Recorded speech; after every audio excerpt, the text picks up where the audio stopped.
What's up, guys? It is time to discuss our favorite subject, at least for another week and a day. That is Brook v. Spence. I'm going to talk about Kell Brook.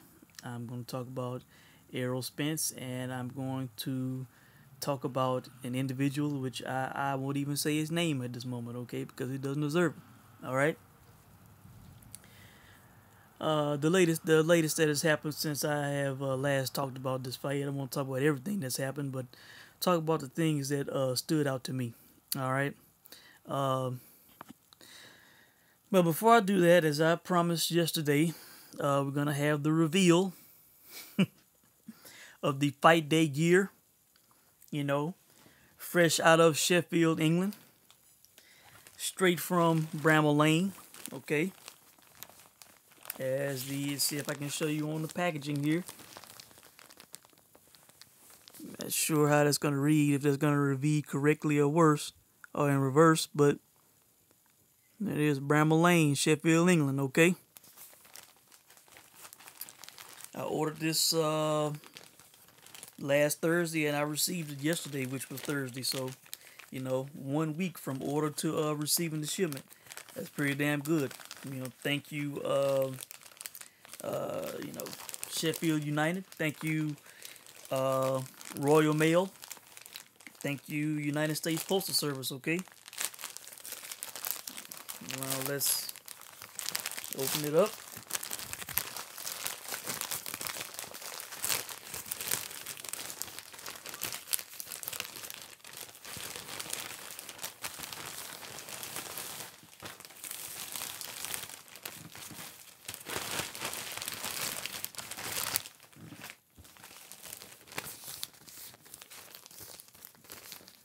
That's pretty cool.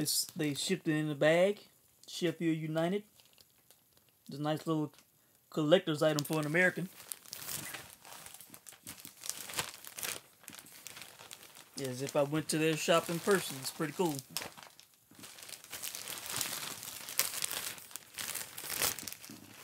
I'm keeping that bag, by the way. All right.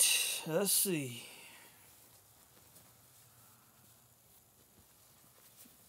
There it is.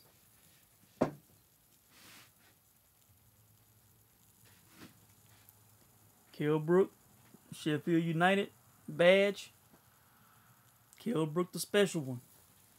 And on the back,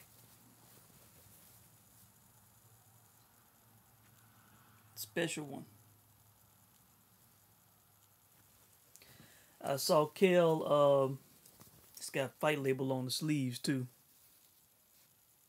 But yeah, I saw Kell, he posted this on his Twitter, and I ordered it immediately, okay? I have been wanting a red Kell Brook shirt. I have a black one. Just like this, it doesn't have the badge, it's just black with the KB. But I wanted a red one with the KB only.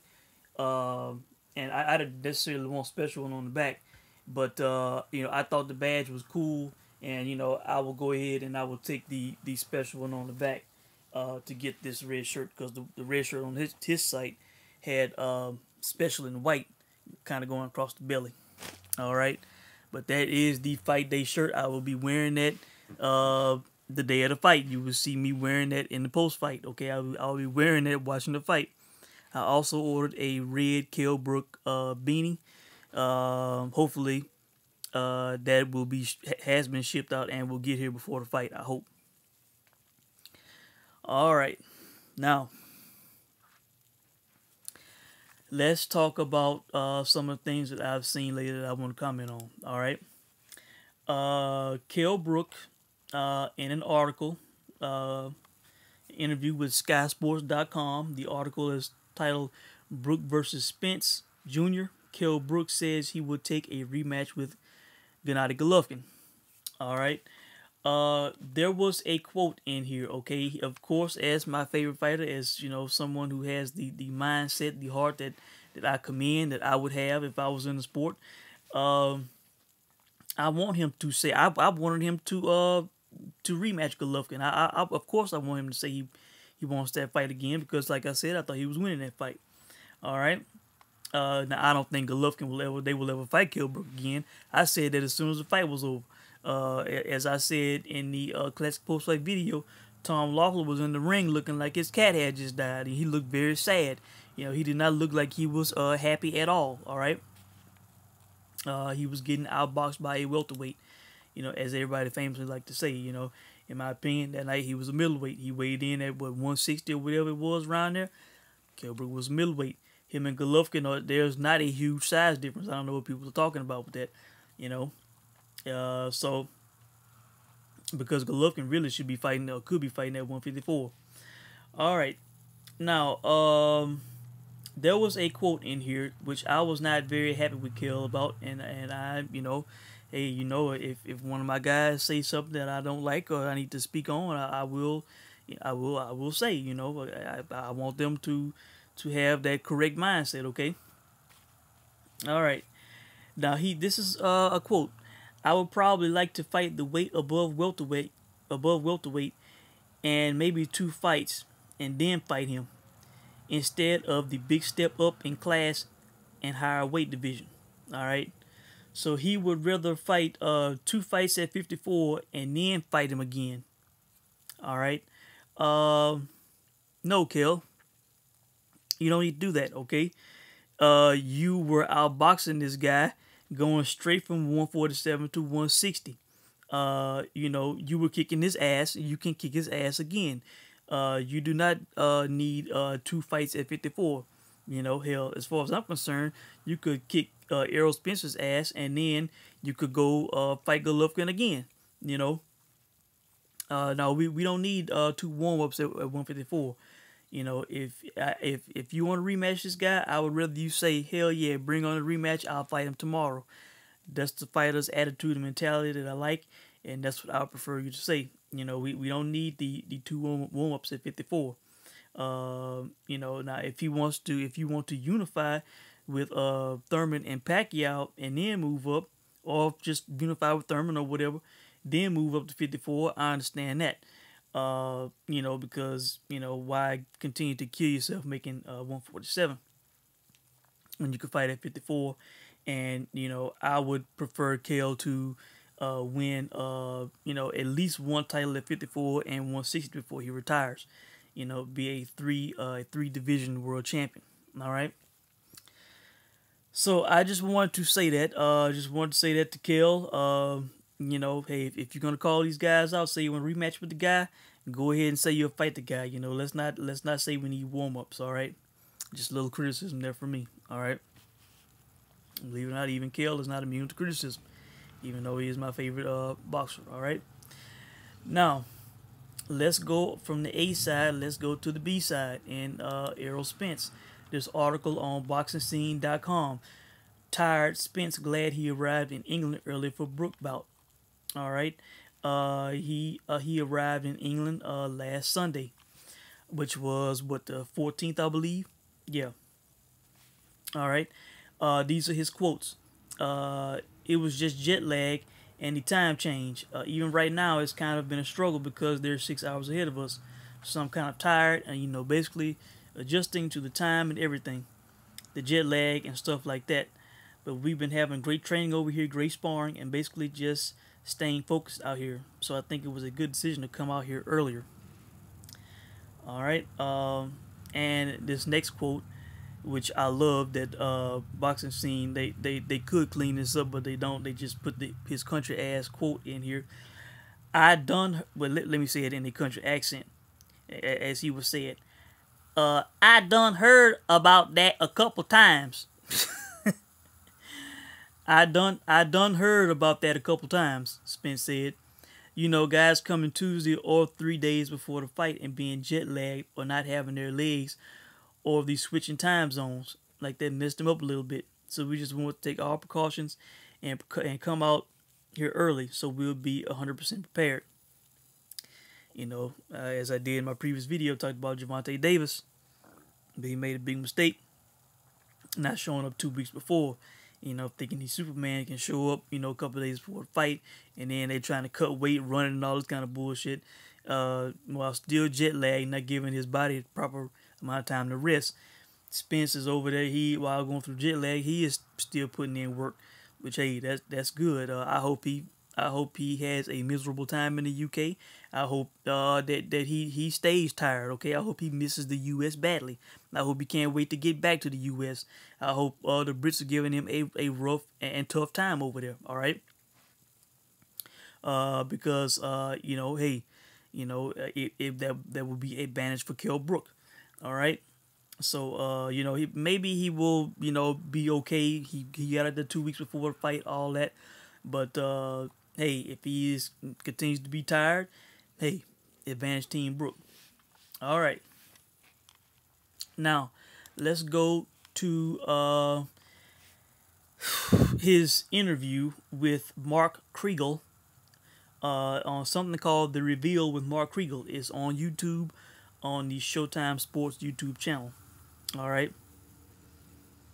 At 3 minutes and 23 seconds into the video, they start talking about Errol Spence's sparring exploits. Okay, they talk about he's bragging. Well, not I won't say bragging, but he is describing what happened with Adrian Broner.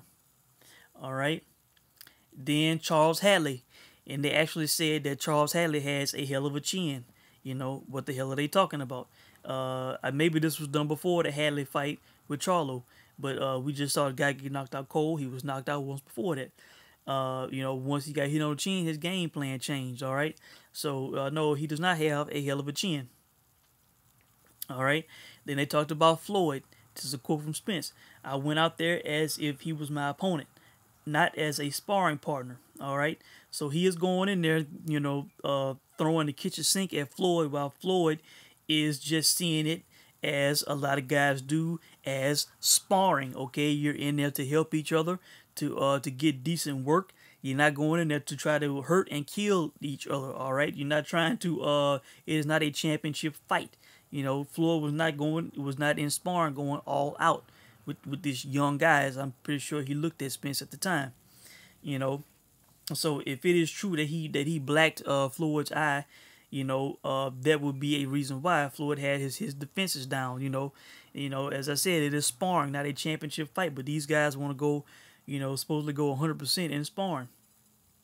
Now I heard that, like a day or two later, Floyd put it on him, and I think he was gonna kick him out the gym or something like that, or did fire him, but then changed his mind. All right. So okay, then he goes on to say that he sparred Lamont Peterson, he sparred Sean Porter, and I believe he said, now you can go listen to it for yourself, he said that he went tick for tack with them. Okay, I believe he said tick for tack, not tit for tat. Okay, as in like tic tacs, like the breath mints. It is no, Errol, it is tit. Okay, as in titty, T-I-T. Tit for tat. Not tick for tack. I believe that's what he said. All right. But once again, this guy, they're going against the code, bragging about sparring exploits when you're supposed to keep these things in house, help each other, and he is sparring with these guys who probably have their guard down. It is a level of trust in there, and he is sparring these guys and then going out bragging about what he's doing to them, man. I'm not taking too much stock out of this shit, man, because a lot of these guys, man, they not going in like him trying to, throw the kitchen sink, man. And this sparring, man, this shit is overrated, man. Regardless of what happens in sparring, man, I tell you what, you have a sparring session and you have a championship high level real fight, it's gonna be totally different, man. That's the way I see it. All right. But if I was a boxer, man, I would not work with this guy, man. This guy has betrayed all the guys he sparred with, man. Bragging about sparring exploits, what he did to guys and all that, man. It's not cool, man. It's going against the code. You're supposed to keep that shit in house, man. All right. At the 7-minute and 18-second mark, he said he likes to eat a lot. He can't control himself. He gets up to 185 to 190 pounds. That's a guy who has obsessive eating. All right. That's what he's saying about world champion Kell Brook. We see what kind of shape Kell Brook is in. If he was getting so horribly out of shape, I believe we would be able to tell. But this guy is a tremendous athlete who is in tremendous shape, man. You know, where is he getting this information from? You know, how does he know what Kell weighs? But you know, when I heard this, I did not leave a comment on the video, but I said, yeah, he likes to eat a lot. He's gonna eat your perfect undefeated record. He's gonna eat your O. That's what he's gonna eat on the 27th. All right, that's the way I see it. So you're right. He's a guy that likes to eat. He likes to eat welterweights, as he is still undefeated at welterweight. All right. Now, he's talking about after Kell Brook, the guy's asking him what's next for him. He's talking about Keith Thurman, and then the guy says, "What's after that?" He says, "Manny Pacquiao." You know, he has all these plans, all these things that he's looking forward to. You know, when you know, he has yet to fight Kell, he has yet to win a title. You know, now Kell has also said that he is interested in unifying with Keith Thurman before moving up to 54. Okay. The difference is Kell is the champion. He has actually accomplished something in his career. You know, what has Spence done? He needs to be laser focused on the champion, Kell Brook. He needs to be focused on actually winning the belt. Hell, Kell actually has the belt, and has had title defenses, all right? So he can talk about unifications, all right? He could have unified with Jesse Vargas, all right? Okay. Now, let me finally talk about an individual, a journalist, a well-known journalist. I believe his name is Max Kellerman, okay? This was on The Fight Game with Jim Lampley, all right? At one time, I watched that show. I have it set to record on my DVR, but I hardly even watch my satellite TV unless I'm watching a fight, all right? Now, I came across this on YouTube. I heard about this. I had to see it for myself to actually believe that he said what he said, okay? All right. Jim Lampley asked Max Kellerman, if Errol Spence beats Kell Brook, is he top 10 pound for pound? Max Kellerman said, yes, Kell Brook's a great gatekeeper. Because is he so excellent that you have to be a top 10 pound for pound fighter to beat him? Or is he a maybe top 10 or top 12 pound for pound fighter? All right. Now, as a Kell Brook fan, hell, as the unofficial captain / president of Team Brook USA, hell, on behalf of all of Team Brook all over the world, I need to ask Max Kellerman a question. Have you lost your damn mind? Have you lost your damn mind? Kell Brook, a gatekeeper? Kell Brook, a guy who I consider the best welterweight in the world today. All right? A guy who was undefeated at welterweight. A guy who, in my opinion, outside of Manny Pacquiao, is the most accomplished welterweight in the world today. He is longer tenured than Keith Thurman. He has more wins. He has more knockouts than Keith Thurman. Yes, Keith Thurman is a unified champion. Hell, Kell Brook could be unified also if he had fought Vargas instead of fighting Golovkin. All right, he would have been unified before Thurman. All right, but he has more wins, more knockouts, and has been fighting longer than Keith Thurman. All right, and he is in his prime. I believe he beats Keith Thurman one-on-one. He beat Sean Porter more convincingly than Thurman did. All right, and with Manny Pacquiao being an Asian fighter, having 2 losses in recent years, not fighting the best competition, even though he is a title holder. Fighting Tim Bradley 500 times, fighting Jesse Vargas, and not fighting a Jeff Horn. He is not in the discussion as the best welterweight in the world. He has to fight top and better competition to get in that race. All right, Kell Brook is in his prime. He is, like I said, undefeated at welterweight. Manny Pacquiao, we cannot say the same for him because, as I've said, he has lost twice in recent memory. All right. So Max, what the hell are you talking about, man? A gatekeeper, the IBF welterweight champion of the world, undefeated at welterweight, a gatekeeper. You're asking if you have to be top 10 pound for pound to beat him. That's why he's a gatekeeper. You saying he is a gatekeeper to the top 10 pound for pound? You have to beat him to get in? Well, shit, if he is that good, then he should be considered top 10. If you are the best welterweight in the world, you are top 10 pound for pound. You know, that is enough qualification for me to put Kell Brook in the top 10 pound for pound. You know, that outside of the fact that he was outboxing Golovkin, all right? But he lost that damn fight because of Engel throwing that towel. You know, hell, that fight continued. Triple G probably would have gassed, and Kell would have took over. You know, he was kicking Triple G's ass with triple vision, all right? You have to ask if he is a top 10 or top 12 pound for pound. Well, shit, he must be, because if you're gonna elevate Errol Spence, you know, after beating him, you know, then the guy must be all that. You know, now I believe Kell Brook is winning this fight. I am definitely going with Kell Brook in this fight. But you know, as I say, I believe Kell Brook is the best welterweight in the world. If Errol Spence somehow, some way pulls this off, I will come on here in the post fight and I will say, now if he clearly wins, not no bullshit decision. If he clearly beats Kell Brook, I will say that Errol Spence is the best welterweight in the world. You know, I will say that because he beat the best guy. You know, it would be wrong of me to not say that when I feel like Kell is the best. You know, so that's the way I feel about it, man. But calling Kell Brook a gatekeeper, man, that was an insult. I tell you, man, you guys, I tell you, home biased office, you guys were not saying that shit when Kell Brook was getting ready to fight Triple G, you know, on HBO. Nobody was calling Kell Brook a gatekeeper on HBO. I never heard that shit, man.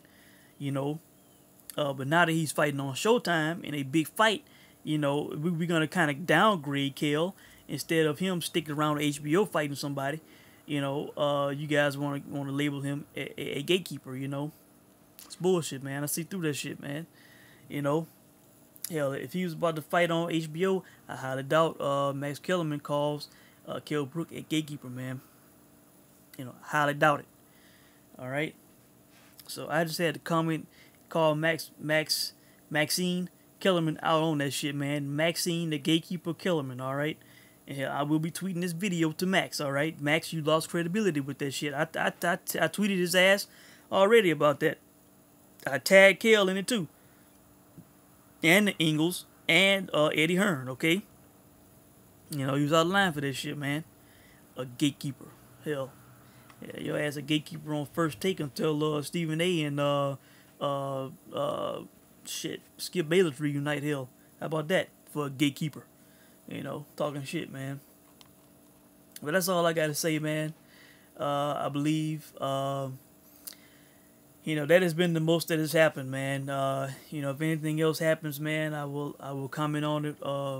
You know, of course, but you know, it's hey, it's almost here, guys. You know, a week from now, you know, the weigh-in will be happening. All right, the weigh-in will be happening, and then 27 is fight day. You know, when the two men will get in the ring, and we will see who is the better man. And I truly believe it is Kell Brook. I believe he has many ways of winning this fight. And like I said, I believe somebody's getting stopped, man. And hey, I believe Spence is getting stopped. When he eats those uppercuts and those straight rights, those 1-2s from Kell, you know, I hope Kell goes forward on Spence and not backs up and gives Spence the spacing he needs to tee off, because he needs spacing. Hell, I believe Errol Spence, I don't think he is great backing up, you know, because this guy has to sit down on his punches.